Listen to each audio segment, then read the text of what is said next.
नमस्कार दोस्तों, स्वागत है आप सभी का इस सेशन में। इस सेशन में हम previous year questions Indian economy के डिस्कस करने वाले हैं। हम ऑलरेडी 2 सेशंस में 4 मार्क का क्वेश्चंस और 8 मार्क का क्वेश्चन जो भी प्रीवियस ईयर्स में 2018 से 2020 के जो GS3 के मेंस एग्जाम का पेपर है उसमें आए थे, उनको हम डिस्कस कर चुके हैं। इस सेशन में हम 20 मार्क्स के क्वेश्चंस जो कि 3 क्वेश्चंस मेनली आ चुके हैं इन द प्रीवियस ईयर्स, उनको हम डिस्कस करेंगे। और ये 3 क्वेश्चंस के थ्रू जो जिस तरीके के क्वेश्चंस एग्जाम में पूछे जाते हैं और उनको कैसे आपको आंसर करना चाहिए। हम कई बार ये देखते हैं कि हम तो क्वेश्चंस को आंसर करते हैं प्रीवियस ईयर्स के, बट हमें ये नहीं पता होता है कि हमारा आंसर सही है या नहीं। तो उनको आप कंपेयर कर सकते हो इनसे, और इन सेशंस की PDF आपको हमारे टेलीग्राम चैनल पर मिल जाएगी, जिसका लिंक आपको डिस्क्रिप्शन में मिल जाएगा। तो please do subscribe to our channel. ये सीरीज के थ्रू आप अपने मेंस एग्जाम की प्रिपरेशन बहुत ही अलग लेवल पर ले जा सकते हो। तो ये जो सेशन है ये है इंडियन इकोनॉमी का पार्ट 3, जहां पर हम 20 मार्क के क्वेश्चंस को डिस्कस करेंगे। फटाफट से देख लेते हैं हमारा सबसे पहला क्वेश्चन कौन सा है। तो सबसे पहला सवाल है, discuss the problems and performance of public sector enterprises in India. ठीक है, तो ये काफी अलग तरीके का क्वेश्चन, वो भी 20 मार्क्स के लिए पूछ लिया गया था। ये सवाल जो है वो HS मेंस GS3 का जो क्वेश्चन पेपर था 2018 में, उसमें पूछा गया था। तो यहाँ पर आपको जब भी आप क्वेश्चन पढ़ रहे हो तो ध्यान से उस क्वेश्चन में कीवर्ड्स क्या है वो आपको आइडेंटिफाई करने हैं, और उन कीवर्ड्स को आइडेंटिफाई करने के बाद आपको पता चलता है कि कितने माइक्रो क्वेश्चन है जिन्हें आपको आंसर करना है। Each and every micro question को अलग से आपको एड्रेस करना होता है।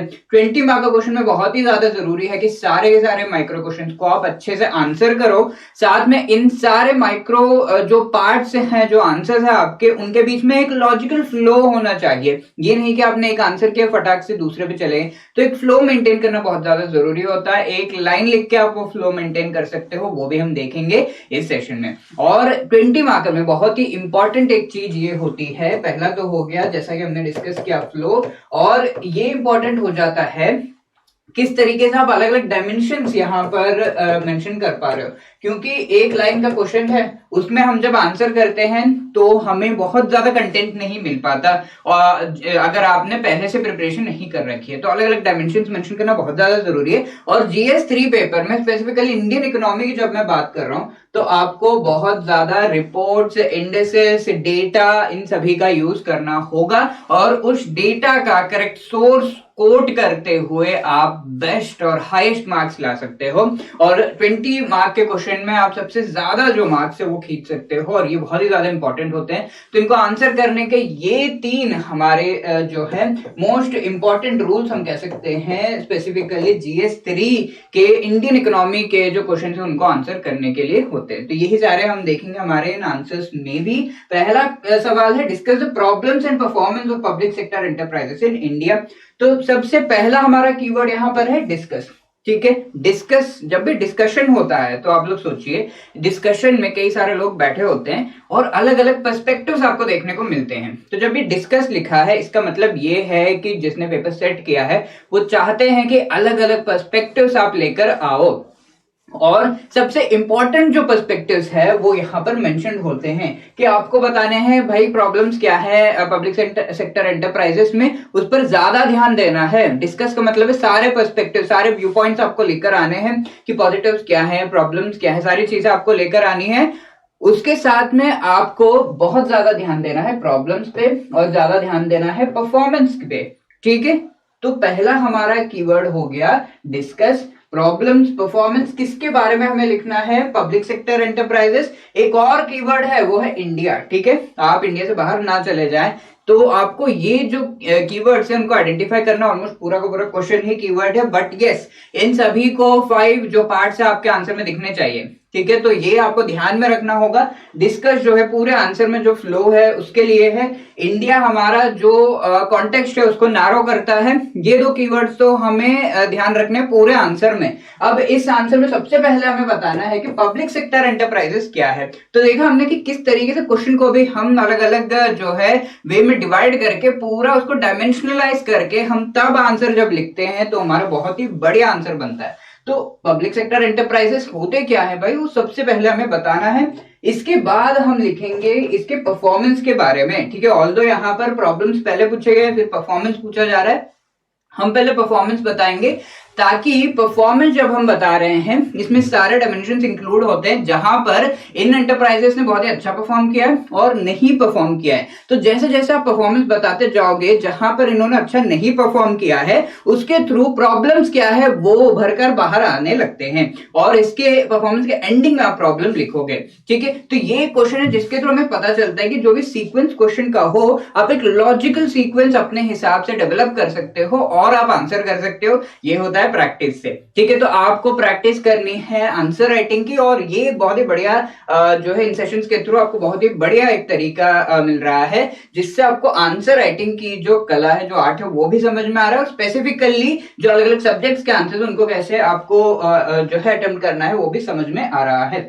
तो पहले हम पब्लिक सेक्टर एंटरप्राइजेस, फिर परफॉर्मेंस बताएंगे, फिर हम प्रॉब्लम्स बताएंगे। ठीक है, अब ये डिस्कस पार्ट पे जाते हैं, जहां हमने प्रॉब्लम्स कहीं भी 20 मार्क, 8 मार्क या इवन 4 मार्कर में अब जब भी प्रॉब्लम चैलेंजेस बताते हो तो आप इंश्योर करिए 4 मार्कर में एक लाइन तो जरूर आप सॉल्यूशन लिख दो। अगर 8 मार्क्स से तो 2 लाइन आप जो है सॉल्यूशन जरूर उसका लिखना, क्योंकि हम कोई क्रिटिक नहीं है, हमसे एक्सपेक्ट किया जा रहा है कि आप इसका जो है एक सॉल्यूशन भी लेकर आओ। हमेशा ही ऑल्दो प्रॉब्लम्स पूछे गए हैं क्वेश्चन में, बट आपके पास सॉल्यूशन भी होना चाहिए। तो ये एक वैल्यू एडिशन है, इट इज नॉट कंपल्सरी कि आपको लिखना है, बट आपका आंसर दूसरों के आंसर से अलग कैसे होगा जब आप उसका सॉल्यूशन भी बताओगे। तो एक लाइन, 2 लाइन में अगर आप सॉल्यूशन बता रहे हो, एंड इसमें 20 मार्कर में आपको पूरा जो है एक पैराग्राफ या फिर 4 to 5 पॉइंट्स तो लिखने ही लिखने हैं जब भी प्रॉब्लम्स पूछे गए हैं उनके सॉल्यूशंस का। ठीक है, तो यहाँ पर डिस्कस वाले पार्ट में आपको एक हिडन क्वेश्चन दिख रहा है, जो कि है मेजर्स या सॉल्यूशंस आपको बताने हैं। ठीक है, बस प्रॉब्लम्स बता के हमें छोड़ नहीं देना है, कई लोग ये गलती करते हैं। तो ये हमारा लेआउट रहेगा। हमने सबसे पहले पब्लिक सेक्टर एंटरप्राइजेस जो कि इंडिया में है स्पेसिफिकली, वो डेफिनेशन हम देंगे, और ये जो कीवर्ड इंडिया है वो हमें बताता है कि हमारा रेंज ऑफ जो आंसर का जो रेंज है वो क्या है, वो सिर्फ नेशनल लेवल का है। तो यहाँ पर हम बता रहे हैं स्टेट ओन्ड एंटरप्राइजेस, या फिर इन्हें पब्लिक सेक्टर एंटरप्राइजेस भी कहा जाता है। इनका ट्विन ऑब्जेक्टिव होता है। स्टेट ओन्ड का मतलब क्या है वो हम बताएंगे। पहले ऑब्जेक्टिव बता रहे हैं कि ट्विन ऑब्जेक्टिव कमर्शियल एफिशिएंसी हो गया, साथ में सोशल रिस्पॉन्सिबिलिटी, यानी कि वेलफेयर और इकोनॉमिक ग्रोथ दोनों को ही साथ लेकर इकोनॉमिक डेवलपमेंट की जो बात होती है उसमें पब्लिक सेक्टर एंटरप्राइजेस बहुत इंपॉर्टेंट रोल प्ले करते हैं। और यहाँ ये जो एंटरप्राइजेस है इनमें टेक्निकली पेड शेयर कैपिटल जो गवर्नमेंट का होता है वो 51% या उससे ज्यादा होता है। ठीक है, तो तब हम उसे पब्लिक सेक्टर एंटरप्राइज, इसमें पब्लिक क्या है, public means government owned. Government कब ओन करेगी, जब उसमें जो पेड शेयर कैपिटल है वो 51% या उससे ज्यादा हो। ठीक है, तो वो टेक्निकल डेफिनेशन हमने दे दिया, हमने ऑब्जेक्टिव बता दिया। इससे होलिस्टिकली हमने पब्लिक सेक्टर एंटरप्राइजेस होते क्या हैं वो बता दिया, उनका ऑब्जेक्टिव क्या है वो भी बता दिया। अब यहाँ पर owned by the government, depending on the type of government that holds it, one can name them central PSC या स्टेट पीएससी। हमने टाइप्स भी बता दिए, यानी कि सेंट्रल गवर्नमेंट अगर 51% से ज्यादा या फिर 51% ओन कर रही है किसी एंटरप्राइज में तो हम उसे सेंट्रल पीएससी कहते हैं। स्टेट गवर्नमेंट अगर होल्ड कर रहे हैं तो स्टेट पीएससी कहते हैं। ये चीजें हमने बता दी। अब हम बताएंगे इन पीएससी जो इंडिया में है उनके परफॉर्मेंस के बारे में, और ये परफॉर्मेंस आप अपने हिसाब से जो है बताओगे तो आपको मार्क्स कम मिलेंगे। ये परफॉर्मेंस बेस्ड होनी चाहिए किसी ना किसी रिपोर्ट के बेसिस पर। ठीक है, तो यहाँ पर अगर हम देखें तो सबसे लेटेस्ट अगर हम देखें तो इंडियन पब्लिक एंटरप्राइजेस सर्वे 2019-20 का जो रिपोर्ट है वो है। आप इससे भी लेटेस्ट जो रिपोर्ट है उसका यूज कर सकते हो। यहाँ पर एक इंडिकेटिव आंसर है कि कैसे आपको आंसर करना चाहिए। ठीक है, तो वो बताया गया है। तो ये रिपोर्ट जब आप कोट करोगे तभी जो भी पॉइंट्स आप लिख रहे हो, और परफॉर्मेंस स्पेसिफिकली आपने तो एसेस नहीं किया, अपने हिसाब से अगर आप लिख रहे हो तो वो उसमें ज्यादा मार्क्स नहीं मिलेंगे, ऑल्दो मार्क्स मिलेंगे, बट जब आप कोट कर रहे हो किसी रिपोर्ट को तब आपके मार्क्स एनहांस होंगे। परफॉर्मेंस हम बता रहे हैं, और यहाँ पर performance largely determine speed and effectiveness, जिससे उसके दो ट्विन ऑब्जेक्टिव्स की बात हम कर रहे थे, सोशल एंड इकोनॉमिक गोल्स को अचीव जो पीएससी करना चाहते हैं वो किस तरीके से वो अचीव कर रहे हैं वो परफॉर्मेंस से हमें पता चलता है। और परफॉर्मेंस के वेरियस जो डायमेंशंस है वो हम यहाँ पे बता रहे हैं कि पीएससी जो है काफी रेंज ऑफ सेक्टर्स में जो है उनका वर्क अभी डाइवर्सिफाई हो गया है। मैन्युफैक्चरिंग हो गया, engineering, steel, heavy machinery, machine tools, fertiliser, drugs, textile, pharmaceuticals, इन सभी में हमारे पीएससी जो है वो उनका जो वर्क है वो है। अब इन्वेस्टमेंट पैटर्न की जब हम बात कर रहे हैं तो इसमें आपको डेफिनेटली रिपोर्ट कोट करनी है और ये सर्वे के बेसिस पर है 2019-20 के, ठीक है। इससे भी जो भी लेटेस्ट सर्वे है वो भी आप कोट कर सकते हो। यहाँ पे बताया गया है कि टोटल फाइनेंशियल इन्वेस्टमेंट जो किए गए हैं इसमें ग्रोथ देखी गई है, जो इन्वेस्टमेंट्स हुए हैं उसमें ग्रोथ देखी गई, चाहे वो पब्लिक या प्राइवेट इन्वेस्टमेंट हो, इसमें ग्रोथ देखी गई है, ठीक है। तो एक पॉजिटिव चीज है। अब आगे बढ़ते हुए टोटल ग्रॉस रेवेन्यू की जब हम बात कर रहे हैं उसमें डिक्रीज देखा गया है। तो आप देख रहे हो किस तरीके से जैसे ही हम परफॉर्मेंस की बात कर रहे हैं हम प्रॉब्लम्स पर रिफ्लेक्ट कर रहे हैं, ठीक है। प्रॉब्लम क्या है? ग्रॉस रेवेन्यू तो जिसका जो काफी ज्यादा इंपॉर्टेंट है उसमें डिक्रीज है इस रिपोर्ट के हिसाब से। प्रॉफिट एंड लॉस की जब हम बात करें तो हमारा प्रॉफिट मेकिंग जो इनका है उसमें भी डिक्रीज है, दैट टू 20% का डिक्रीज, ठीक है, बहुत ही हाई है। नेट वर्थ की अगर हम बात करें उसमें स्लाइट इंक्रीज देखा जा रहा है, विच इज गुड। तो हम सारे परफॉर्मेंस में पॉजिटिव्स और नेगेटिव्स बता रहे हैं और जो भी नेगेटिव्स है उनके बेसिस पर हम प्रॉब्लम्स लिखेंगे। तो समझ रहे हो कैसे फ्लो बैठ रहा है पूरे आंसर का। यहाँ contribution to the economy and central exchequer अगर हम देखें तो इसमें डिक्रीज देखा गया है। कंट्रीब्यूशन जो ये पूरा का पूरा जो है हमारे नेशनल इनकम पे कर रहा है। फॉरेन एक्सचेंज जो अर्निंग्स है उसमें भी डिक्रीज देखा गया है और बहुत ही हाई डिक्रीज देखा गया है। तो इस तरीके से हमने परफॉर्मेंस बता दिए और इस परफॉर्मेंस हमें फ्लो बैठा रहे। देखिए एक लाइन लिख रहे हैं, it is evident from certain trends mentioned above, कि कुछ प्रॉब्लम्स तो यहाँ पर हैं जहां पर डिक्रीज देखा हमने, वो सारे प्रॉब्लम्स है और उन प्रॉब्लम्स को अलॉन्ग विद अदर प्रॉब्लम्स हम यहाँ पर बताएंगे। सबसे पहला प्रॉब्लम बता रहे हैं पॉलिसी एस्पेक्ट्स। इन प्रॉब्लम्स को ऊपर नीचे आप प्रायोरिटी के हिसाब से लिख सकते हो। यहाँ पर हम बता रहे हैं कि इंडस्ट्रियल पॉलिसी रेजोल्यूशन जो किए गए थे, dominant and exclusive role in the strategic as well as core industries और कंज्यूमर एक्टिविटीज जो है वो प्राइवेट सेक्टर के लिए छोड़ दिए गए थे। जो कंज्यूमर और फास्ट मूविंग गुड्स है स्पेसिफिकली वो सारे प्राइवेट सेक्टर के लिए छोड़ दिए गए थे। बट पब्लिक सेक्टर एंटरप्राइजेस अभी का अगर हम देखें तो बीवरेजेस हो गए, मार्केटिंग ऑफ कंज्यूमर गुड्स वगैरह में भी पब्लिक सेक्टर एंटरप्राइजेस घुस चुके हैं और इनके घुसने के वजह से ना तो पब्लिक सेक्टर एंटरप्राइजेस का बहुत अच्छा प्रॉफिट हो रहा है और वो प्राइवेट सेक्टर के प्रॉफिट में भी अपना जो है जगह बना रहे हैं और उनका प्रॉफिट कम कर रहे हैं। तो इस तरीके के नॉन प्रायोरिटी एरियाज में पब्लिक सेक्टर एंटरप्राइजेस को कम ही घुसना चाहिए, ये चीज हम कह रहे हैं, बट वो घुस चुके हैं। ऑपरेशनल प्रॉब्लम्स यहाँ पर है जहां पर एडमिनिस्ट्रेटिव इश्यूज होते हैं, planning, construction, commissioning of various project से रिलेटेड, जो कि डीले करता है इनके वर्क को और इस डीले के साथ क्या एंटेल्ड होता है, कॉस्ट ऑफ कंप्लीशन इंक्रीज होते जाता है और प्रॉफिट्स वहां पर, रेवेन्यूज वहां पर गिरने लगते हैं, ठीक है। इससे जो है पब्लिक एक्सचेकर पर बर्डन होता है। प्रॉफिटेबिलिटी ऑब्वियसली लो है और भी सर्वेस की अगर हम बात करें यहां से हमें पता चल रहा है कि प्रॉफिटेबिलिटी इनकी लो है, इनका प्रॉफिट, इनका रेवेन्यू कम है। ऑटोनॉमी इसमें जो है, जो डिसीजंस लेने हैं इन पब्लिक सेक्टर एंटरप्राइजेस को, वो डिसीजंस वो ऑटोनॉमस वे में अपने हिसाब से नहीं ले पाते हैं और यहाँ they do not have adequate delegation of powers के डेलीगेशन जो भी हेड्स हैं इन पब्लिक सेक्टर एंटरप्राइजेस के उन पर नहीं है सही तरीके से और ये चीज जो है काफी ज्यादा इन्फ्लुएंस की जाती है बाय पॉलिटिशियंस, एडमिनिस्ट्रेटर्स, ठीक है। इनके थ्रू इन्फ्लुएंस होते हैं पब्लिक सेक्टर एंटरप्राइजेस के एक्टिविटीज कई बार। तो इस वजह से जो डिसीजंस लिए जाते हैं वो इन्फॉर्म्ड नहीं होते हैं। अब mixed composition of the board of directors, जहां पर full time and part time members, और पार्ट टाइम मेंबर्स की जब हम बात करें वो एडिक्वेट इंटरेस्ट नहीं ले पाते हैं, ऑब्वियसली पार्ट टाइम उनका वर्क है। तो ये जो मिक्स्ड कॉम्पोजिशन है इसमें वेरिएशंस लाने की जरूरत है।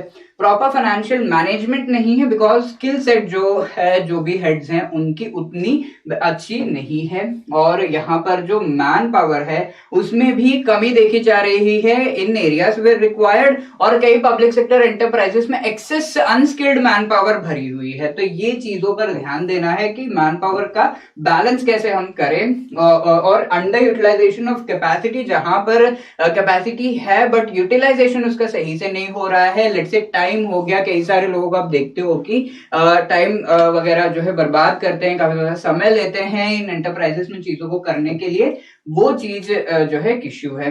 Marketing function has not assumed importance, यहाँ पर मार्केटिंग बहुत ज्यादा करते नहीं है, इस वजह से जो कमर्शियल इनके जो एस्पेक्ट है प्रॉफिट मेकिंग के वो अचीव नहीं कर पाते सही तरीके से, और इंटरनेशनल मार्केट तक बात पहुंच ही नहीं पाती है सही से। मेजर्स क्या लिए जाने चाहिए? देखिए, अब हमने परफॉर्मेंस बता दिया, प्रॉब्लम बता दिए, बहुत इंपॉर्टेंट है कि मेजर्स पर भी हम टच करें। तो ये हम देख रहे हैं कि जो कीवर्ड्स हमने देखे थे उसके हिसाब से हमें आंसर करना है, तो ये पार्ट मोस्टली लोग छोड़ देंगे, बट ये हमें करना है।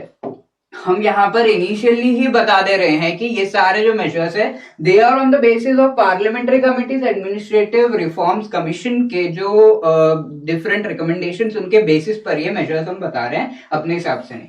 और यहाँ पर क्या बता रहे हैं, जो नॉन प्रायोरिटी एरिया से इनसे पीएससी को बाहर निकलना है, ताकि एटलीस्ट प्राइवेट सेक्टर को प्रॉफिट हो, और पब्लिक सेक्टर एंटरप्राइजेस जो इन एरियाज में घुस चुके हैं उनको जो बाकी सेक्टर्स की ऑलमोस्ट हम कह सकते हैं कि काफी एक्सपर्टीज है, उससे उन्हें प्रॉफिट हो। ठीक है, तो ये चीज एक बैलेंस क्रिएट करने की जरूरत है। इसके साथ अकाउंटेबिलिटी को इंक्रीज करने की जरूरत है, जहां पर इंटरफियरेंस वगैरह जो होता है और कई सारे जो माइक्रो मैनेजिंग किए जाते हैं बाय डिफरेंट जो पीपल है, अथॉरिटीज हैं, तो वो नहीं होना चाहिए, और ऑटोनॉमस इनके वर्क होने चाहिए, जिसके लिए पावर को जो है डिवॉल्व करना होगा जो भी heads in public sector enterprises के।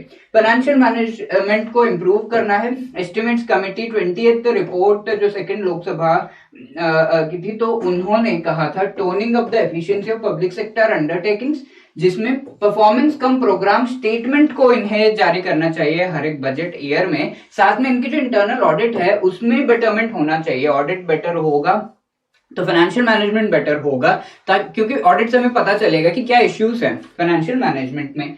इस इश्यूज को एनालाइज करके सही डायरेक्शन में पॉलिसी जो उनके जो डिसीजन है वो ले जाने के लिए जो ह्यूमन रिसोर्स उनके पास है वो बेटर होना चाहिए। तो ह्यूमन रिसोर्स मैनेजमेंट बेटर करने के लिए public sector enterprises selection board नाम की एक अथॉरिटी को लाया जा सकता है, जिससे जो किसी को भी हेड बनाया जाता है वो एक्सपर्ट पीपल को सही तरीके से चुनकर हेड बनाया जाए, और जो एम्प्लॉइज हैं उनकी भी स्किल सेट को सही तरीके से एसेस किया जाए। इंप्रूविंग मटेरियल मैनेजमेंट, जहां पर जो उनके इन्वेंट्री है उन सभी को अच्छे से, जो ये गवर्नमेंट का पैसा है खरीदते जाओ या फिर बर्बाद करते जाओ, इस तरीके का एक जो है उनका एटीट्यूड होता है, उसमें इंप्रूवमेंट लाने की जरूरत है।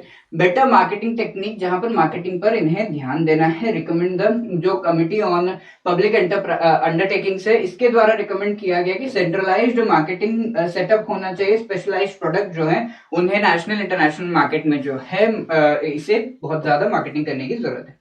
इस तरीके से पीएससी जो है इकोनॉमिक सुपर पावर बन सकते हैं। PSC to continue demonstrate global competitiveness and achieve market leadership along with social objectives। ये चीजें PSC अचीव कर सकते हैं। ऐसा एक कॉम्प्रहेंसिव एंड सारी चीजें हर तरह के डायमेंशन को इंक्लूड करते हुए आपको एक कंक्लूजन जरूर लिखना है 20 मार्क में। ठीक है, तो ये हो गया पहला सवाल।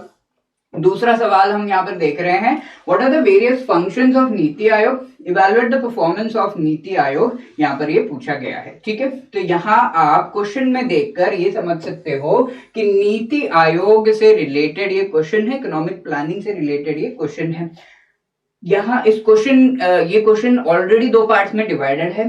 पहला हमें नीति आयोग के बारे में लिखना है, दूसरा उसके फंक्शंस बताने हैं, तीसरा पार्ट यहाँ पर है परफॉर्मेंस जो नीति आयोग का है वो बताना है। तो 3 पार्ट्स में इस क्वेश्चन को हमें आंसर करना है। एंड यहाँ पर कीवर्ड्स आप देख सकते हैं, इवैल्यूएट एंड व्हाट। ठीक है, तो डायरेक्ट आपको इन पार्ट्स को आंसर करना है। ये जो है हम शुरुआत करेंगे इस क्वेश्चन की with describing about NITI Aayog. क्या है ये? Apex public policy think tank है जो कि एडवाइज करता है with respect to various aspects of governance to the policy makers. ठीक है, बहुत ही सिंपल, थिंक टैंक ये वर्ड तो आना ही आना चाहिए। और नीति आयोग का एस्टैब्लिशमेंट हुआ था आफ्टर जो प्लानिंग कमीशन है इन 2015, ये फैक्ट भी आप यहाँ पर लिख सकते हो। ठीक है, और यहाँ नीति आयोग का एस्टैब्लिशमेंट इकोनॉमिक ग्रोथ सिर्फ नहीं, इकोनॉमिक डेवलपमेंट के लिए किया गया था, जो कि कोऑपरेटिव फेडरलिज्म, जहां पर सेंटर एंड स्टेट्स खुद में भी कोऑपरेट करते हुए आगे बढ़ने का काम करें, इंस्टेड ऑफ प्रीवियस जो अप्रोच हमारा था, जो प्लानिंग कमीशन का था, टॉप डाउन अप्रोच, जहां पर सेंटर डायरेक्शन देता था और स्टेट्स उन्हें इंप्लीमेंट करते थे। अब बॉटम अप अप्रोच हो गया, जहां पर सारे स्टेट्स खुद में डिसाइड करेंगे एज पार्ट ऑफ नीति आयोग अलोंग विद द सेंटर, और उन चीजों को अपनाया जाएगा एट द टॉप लेवल। तो बॉटम अप अप्रोच लाने के लिए ये नीति आयोग को लाया गया। तो इस तरीके से ये जो वर्ड्स है, की वर्ड्स आप देख रहे हो, बॉटम अप अप्रोच, ये की वर्ड है जो कि होना चाहिए। कोऑपरेटिव फेडरलिज्म, ये एक की वर्ड है। तो जब भी आप नीति आयोग की बात कर रहे हो, ये चीजें होनी ही चाहिए। एंड अलोंग विद दैट जो एस्टैब्लिशमेंट का ईयर है वो भी होना चाहिए, यहाँ पर 2015 वो भी आपको लिखना होगा। अब it is supported by N attached office, और इसके जो डिस्क्रिप्शन है वो आप बता सकते हो। Development monitoring evaluation organisation, flagship initiative इसका अटल इनोवेशन मिशन है, और autonomous body national institute of labour economics research and development, जो कि वेरियस ऑर्गेनाइजेशंस है जो इंक्लूडेड है। इसके साथ ये एक थिंक टैंक है, और ये डायरेक्शनल एंड पॉलिसी जो डिसीजंस है उसमें हेल्प करता है by providing specific recommendations and advices. NITI Aayog के 7 पिलर्स हैं। प्रो पीपल जो भी डिसीजंस होने चाहिए वो करना चाहिए। Fulfil the aspiration of society and individual, proactive होना चाहिए in anticipation of and response of citizen के जो नीड्स है उसके हिसाब से। पार्टिसिपेशन सबका, empowering women in all the aspects, ये इंपॉर्टेंट है। And equity of opportunity, youth जो है एक इंपॉर्टेंट फोकस है। साथ में ट्रांसपेरेंसी, जहां पर making government visible and responsive, जिससे अकाउंटेबिलिटी भी इंक्रीज होगी of the government and better decisions लिए जाएंगे along with the feedback loop. यहाँ इंक्लूजन ऑफ ऑल, जहां SC ST OBC माइनॉरिटीज, गरीब, गांव, किसान, सभी का इंक्लूजन होना चाहिए। ये चीजें 7 पिलर्स के बेसिस पर नीति आयोग काम करता है। इससे जो पहला हमारा पार्ट है जो कि फंक्शंस का है, वो हमें समझ में आ रहा है। ये सारे डायरेक्शंस है जो कि ऑब्जेक्टिव्स जो नीति आयोग के हैं उनको बता रहे हैं। अब फंक्शंस की तरफ हम आगे बढ़ेंगे, जहां पर सबसे पहली चीज है कोऑपरेटिव एंड कॉम्पिटिटिव फेडरलिज्म। ठीक है, तो कोऑपरेटिव फेडरलिज्म तो होनी ही चाहिए, जहां पर स्टेट सब मिलकर सेंटर के साथ कोऑपरेट करते हुए, चीजों को डिसाइड करते हुए, एक बॉटम अप अप्रोच लेकर हम चीजों को इंप्लीमेंट करेंगे। बट इन स्टेट्स के बीच में कंपटीशन भी होना चाहिए कि कौन ज्यादा अच्छा परफॉर्म कर रहा है। ये इंश्योर करता है NITI Aayog through various indices. ठीक है, तो SDG इंडिया इंडेक्स हो गया, इंडिया इनोवेशन इंडेक्स हो गया, इनके थ्रू स्टेट्स के बीच के कंपटीशन को अलग अलग तरीके से जो है नरिश करने का काम, और उससे स्टेट्स की डेवलपमेंट। जब भी आप कंपटीशन आपके दिमाग में आता है, अच्छा ये मेरे से अच्छा कर रहा है, मुझे और अच्छा करना चाहिए, तो ये चीज जब आती है तभी आप काम करते हो। तो ये कंपटीशन को यूज करके नीति आयोग एक कॉम्पिटिटिव एनवायरनमेंट क्रिएट करके स्टेट्स के डेवलपमेंट और इंटर्न पूरे इंडिया के डेवलपमेंट को जो है ध्यान में रख के ये किया जा रहा है। दूसरा फंक्शन है शेयर्ड नेशनल एजेंडा, जहां पर शेयर्ड विजन नेशनल डेवलपमेंट का with the involvement of the states, prime minister, chief minister, जिस तरीके से नीति आयोग का पार्ट बनते हैं, उससे जो शेयर्ड विजन है वो सामने आता है, जहां पर कई सारे स्टेट्स के रीजनल इंटरेस्ट होते हैं। उन रीजनल इंटरेस्ट को ध्यान में रखते हुए जो भी शेयर्ड एंड कॉमन इंटरेस्ट है उनको आगे बढ़ाते हुए सेंटर एंड स्टेट्स आगे बढ़े। तीसरा बात है कि states best friend at the centre, तो स्टेट्स की बात सुनने वाला नीति आयोग एक ऐसा हम कह सकते हैं ऑर्गेनाइजेशन है जो कि स्टेट्स की बात जरूर सुनता है, और स्टेट्स के बेसिस पर बॉटम अप अप्रोच हम कह रहे हैं, तो स्टेट्स का बेस्ट फ्रेंड नीति आयोग है। नेक्स्ट है डिसेंट्रलाइज्ड प्लानिंग, जहां पर हर एक लेवल की जो प्लानिंग है वो फ्रॉम द बॉटम से जो भी फीडबैक मिल रहा है उसके बेसिस पर टॉप लेवल की प्लानिंग होती है, यानी कि from the level of district, then states, और फिर नेशनल लेवल पर। ये तीनों जो लेवल है वो एक बॉटम अप अप्रोच जो है अपनाया गया है। विजन एंड सिनेरियो प्लानिंग, जहां पर design, medium and long term strategic plan जो है इसके द्वारा डिजाइन किए गए हैं, और यहाँ पर इन प्लानिंग और सारे के सारे रिकमेंडेशंस और एडवाइजेस के लिए एक्सपर्ट्स को भी बुलाया जाता है, जब प्राइम मिनिस्टर एक्सपर्ट्स को बुला सकते हैं इन स्पेसिफिक फील्ड्स। तो नेटवर्क ऑफ एक्सपर्टीज इसका नीति आयोग का बहुत high in comparison to previous bodies. इसके साथ नॉलेज एंड इनोवेशन हब, जिसको प्रमोट करने के लिए अटल इनोवेशन मिशन, और इसके थ्रू जो यंग एंड यूथ हैं उन सभी में इनोवेशन एंड आगे एंटरप्रेन्योरशिप को प्रमोट करने का काम नीति आयोग के द्वारा किया जाता है। हार्मोनाइजेशन, जहां पर actions across different layers of government communication, coordination, collaboration में हेल्प करता है। प्राइम मिनिस्टर, चीफ मिनिस्टर, ये सब इसके जो गवर्निंग काउंसिल और पूरा जो बॉडी हेड बॉडीज है उनके पार्ट बनते हैं। तो इनके बीच में कम्युनिकेशन बढ़ेगा through the platform of NITI आयोग, एंड ये एक फंक्शन है। इसके साथ कॉन्फ्लिक्ट रेजोल्यूशन भी होगा। जब सेंटर स्टेट साथ में है तो आमने सामने आप किसी से बात करते हो तो डेफिनेटली आपका जो भी इश्यू है वो बता पाते हो और उसका रिएक्शन आपको मिलता है, एंड देन आपका जो इश्यू है वो सॉल्व हो जाता है, राइट। तो ये चीज होगी। इसके लिए प्लेटफॉर्म नीति आयोग प्रोवाइड कर रहा है। Coordinating interface with the world, even global expertise को ये लेकर आते हैं, तो विद द वर्ल्ड एक इंटरफेस प्रोवाइड हो रहा है, not just with in India but with the world internationally. Internal consultancy, जहां पर जो सारे के सारे इंपॉर्टेंट एकेडमिशियंस हैं इन सभी को इसका पार्ट बनाया जाता है, और इसके थ्रू सेंटर स्टेट्स के हेड्स अलोंग विद एकेडमिशियंस और वेरियस ऑर्गेनाइजेशंस के हेड्स वो सब एक साथ होते हैं, नीति आयोग का पार्ट बनते हैं, एंड इससे जो इंटरनल जो कंसल्टेंसी है, एक्सपर्ट एडवाइसेस मिलता है और उसके बेसिस पर डिसीजंस लिए जाते हैं। Capacity building of the human resource and various other resources वो तो होता ही है।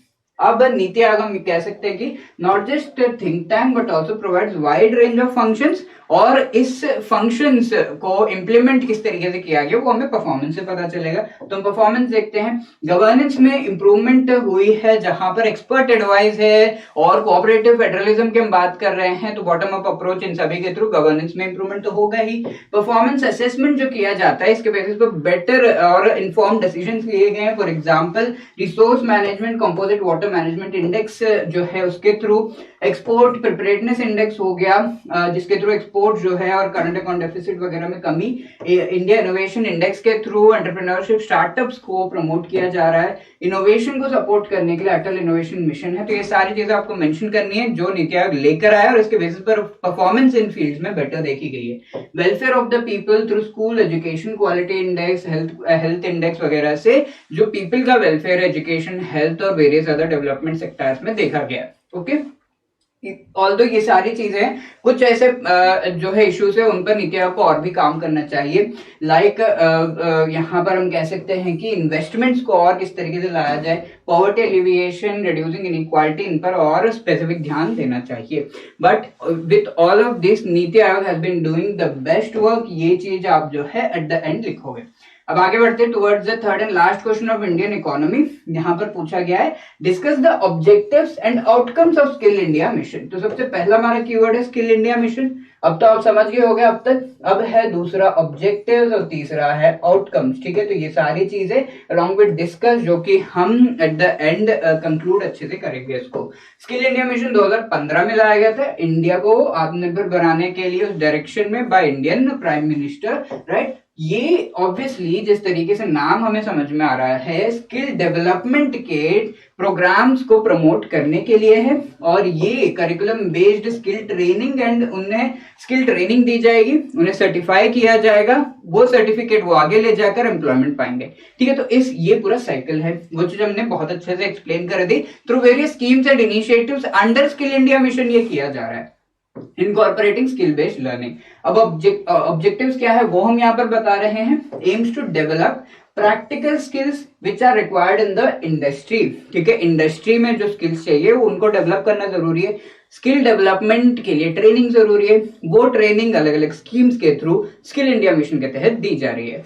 इसमें स्पेसिफिक टारगेट है गवर्नमेंट का, मोर देन 40 मिलियन पीपल को इंडिया में 2022 तक स्किल प्रोवाइड करने का टारगेट है। ठीक है, और मेन ऑब्जेक्टिव्स अगर हम देखें तो क्लोजिंग गैप जो है स्किल और रिक्वायरमेंट के बीच का जो गैप है उसे क्लोज करना, और स्ट्रक्चरल जो अनएम्प्लॉयमेंट उसे कम करना, reducing poverty in the country, increasing competitiveness, preparing Indians to take on the world man power. जो है इंडिया एक हम कह सकते हैं कि मैन पावर हब जो बनते जा रहा है because of the high population.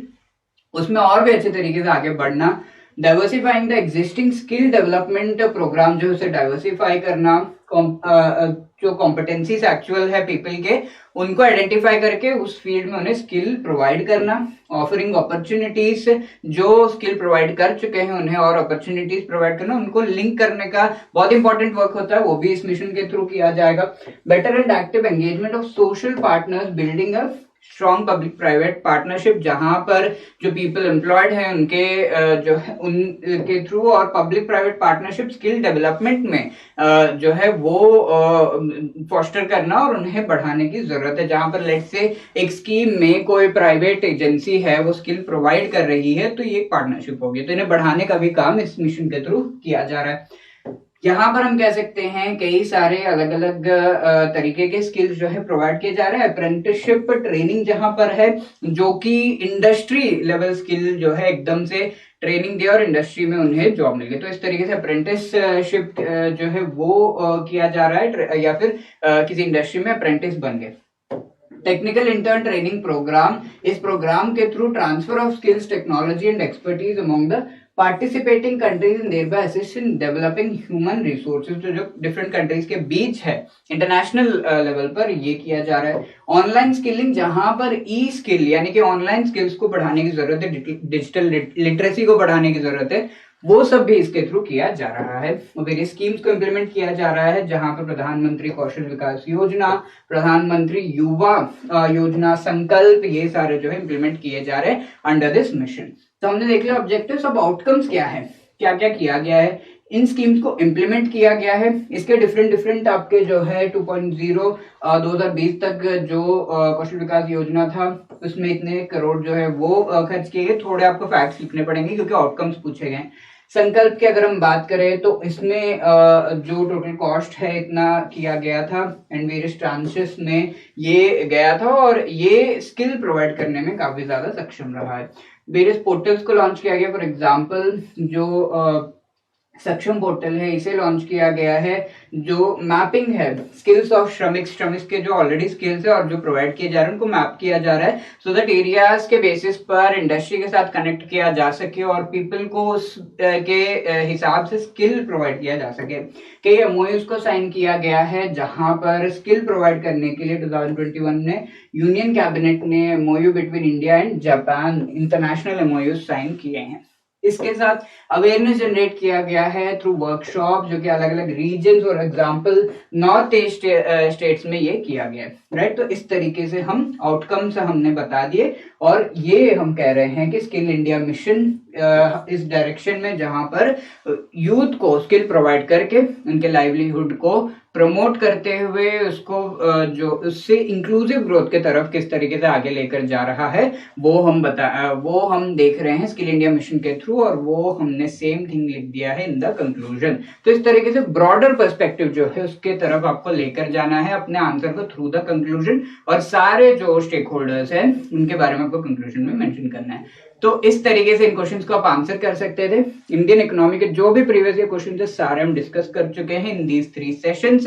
आगे के सेशंस में हम स्पेस टेक्नोलॉजी जो हमारा नेक्स्ट टॉपिक है, नेक्स्ट सब यूनिट है, उसको डिस्कस करेंगे, राइट दोस्तों। और आई होप इन सेशन से आपको काफी ज्यादा हेल्प मिल रही होगी। अगर मिल रही है तो फीडबैक जरूर दीजिएगा in the comment section. Like share subscribe जरूर करिएगा ज्यादा से ज्यादा लोगों तक इस वीडियो को पहुंचाने के लिए। Thank you so much. जय हिंद, जय हिंद।